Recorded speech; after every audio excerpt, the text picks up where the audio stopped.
Well, this is exciting, isn't it, Elaine? Always is when she turns up. Well, it's always lively when she turns up, isn't it? I'm not sure if lively's the word. When people actually disappear, Julia, for fear of being accosted by you, that's always a bit of a worry. Anyway, we've got our friend Tina Green from Green Blooms International Floral Designs, because she has been on her international travels, hasn't she, recently? She has. In fact, it's fair to say, Tina, you've never been here for a few months, have you? Not really, ladies, and by the way, good morning. Lovely to see you both, and I have missed you both, and obviously our beautiful Gareth. You know, I sort of always miss sort of winding him up, don't I? So sorry, Gareth. Yes, I have been away a little bit this year. We've got lots to celebrate with Green Blooms, but what I want to say for tax purposes is that I've been working throughout all of these holidays. Have you been sourcing lots of interesting flowers? Absolutely. It's all about the networking of the people, darling. Sourcing different tropical flowers. Yes, so I have, in all honesty, I have had a few holidays this year, but I'd like you to know that I am back for the next 8 weeks. Right. Is that just daily time, Elaine? Yeah, absolutely. It's fallen perfectly for you, darling. Got a few more weddings on, so I thought I'd probably best be here for them as well. And obviously I've missed you too terribly. Oh. Well done. Did you pay her for saying that? No. Just made her a cup of tea, that's all. That's not a bad thing. We like that. You promised me cake. Hang on. It's Gareth. Yeah. Off. Set him off. Now we can say what you like now he's not here. Excellent. He's gone in, he's searching for him. He's well trained, really. Bless his heart. Well, we were going to talk to you about flowers, actually, Tina. It's your thing, isn't it? Which is a bonus, Because we know you know about them. But I tell you what, it's the price of them. I've noticed, even the ones that have been grown in this country, they have shot up in price. What's that all about? Yep, you're absolutely right, Elaine. And certainly for us mere little florists, it's been quite a hit, and it's mainly to do with the weather.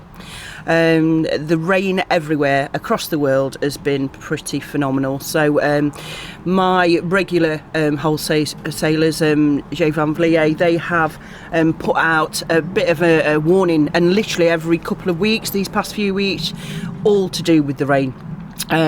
Usually what would happen, they would obviously grow loads and loads of flowers, then be able to store them, and certainly peonies have been hit massively this year. They have it's a short season anyway for peonies, sort of 6 to 8 weeks tops, but if I say this has been the shortest I've ever known it. We've only really had top quality peonies for a good 3 weeks tops, and so we're literally being told we're having to manage our brides. Ranunculus, another one. They're just not holding up, and the Holland summer flowers aren't holding up very well either. Again, and you two will know, due to the rain, certain flowers are just not liking being waterlogged at all.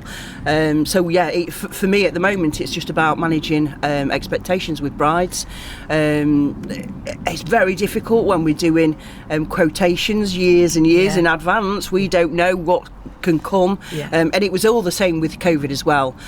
So as a business, we take that hit, because I can't turn up to a bride the week before and say it's another £400. It doesn't work like that. So it's all about, for me as the business, is managing that, and fingers crossed, things get sorted for the next few years. But who knows with climate change I was deadheading yesterday on the roses, and we've got the rain has attacked them, and of course you get the rain ball, so then they don't open because they're stuck.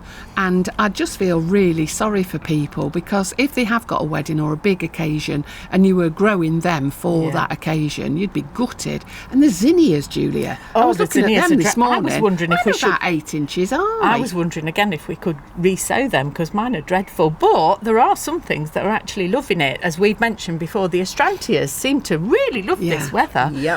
So we've got plenty of them, Tina, if you need them. Wonderful, always. But Cosmos has gone mad. Cosmos is doing very well. All varieties.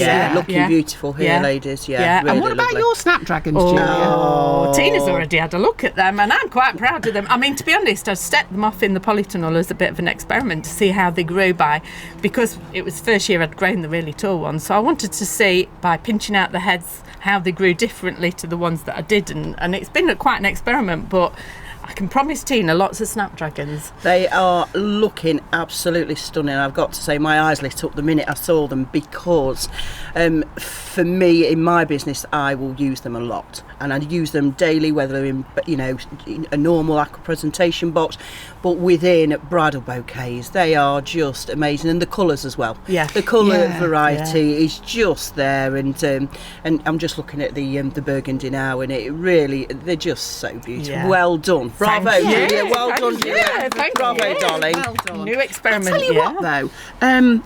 I took some of yours home. Do you remember you gave me a little bouquet? Yeah. And I was quite surprised, really, that the snapdragons, they stood erect, obviously, for round about 4 or 5 days. I never changed the water or nothing. I just left them in the cool. They weren't in the sunshine. So that's good value for money. I mean, they cost me nothing. Yeah, absolutely. But they were really excellent. Yeah. Really, really important with snapdragons is that they will often come in towards, if they're coming from abroad, with a very, very droopy head. Oh. And nobody likes a droopy head, darling, do they? So aside from popping a blue pill in the water, and there is something that you can do if you do have snapdragons and you want to keep them upright. Oh, what's that? So if you cut the bums on a nice angle, so by cutting on an angle, it opens up the amount of water that goes up. Yeah. And then what you do, you just wrap them in some paper.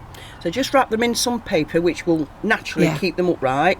Leave them in water 24 hours, and you'll come, and that erect little babies will be there and waiting for you. Oh, hints and tips, all free from Tina. Absolutely. Great. That's the one then, isn't it? It certainly is. Have you got any brown paper? Just asking. Yeah, well, on me. Yes, probably not right now, but I've got plenty back at the workshop, darlings. But yeah, anything, just like craft paper, anything like that. Oh, it doesn't even have to be brown, does it? Let's be honest. You probably won't get away with toilet paper. It won't be hardy enough. But any sort of stiff paper. Oh, we're going to the stiff now. And so, but yes, anything that's nice and stiff to hold it upright. You've already cleaned all your stems anywhere. You've cut your bums. 24 hours, and it will. The water will naturally hydrate them upright. That's where they'll go. If you leave them droopy, the water will just follow the line. So you put them upright. We'll do that That's then. a top tip. Yeah, That's worth knowing. That's worth knowing. And also, I mean, like you say, I didn't realise the problem was quite as worldwide as it is in affecting the flowers that you've been buying. And I mean, we lost a lot of dahlias at the start of the season, but the good news is we bought loads of new ones.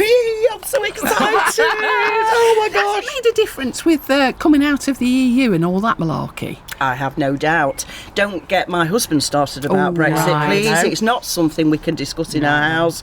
I think it's the only time he's had crosswords with his own dad. Oh dear. Oh no, So don't keep politics out of it. Keep that out of it. But yeah, without a doubt, and I think anyone that is buying food knows the cost of food is up there. Any sort of fresh produce that we aren't growing in this country, we are getting hammered for, I'm afraid. And I'll be really truthful about this. And I have had a few holidays this year, as we've already mentioned. We've had postcards, haven't we? We have, that's right. Postcards from here.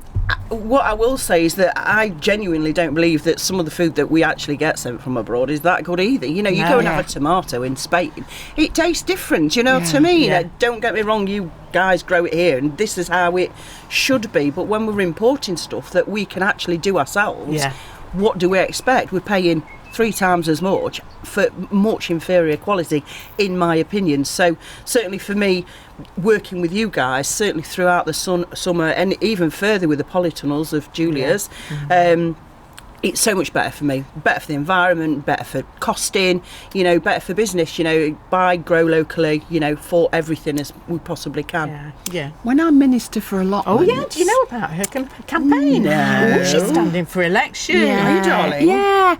Well, I think it's the gap in the market, isn't it? agree. And the size I am, I can fill it. So what I thought is, Tina, with your mouth full of tea. And spat it all over. That nearly came through my nose. I thought that we could just encourage more people who have got gardens and allotments just to grow a few more flowers for themselves. And I'll tell you why.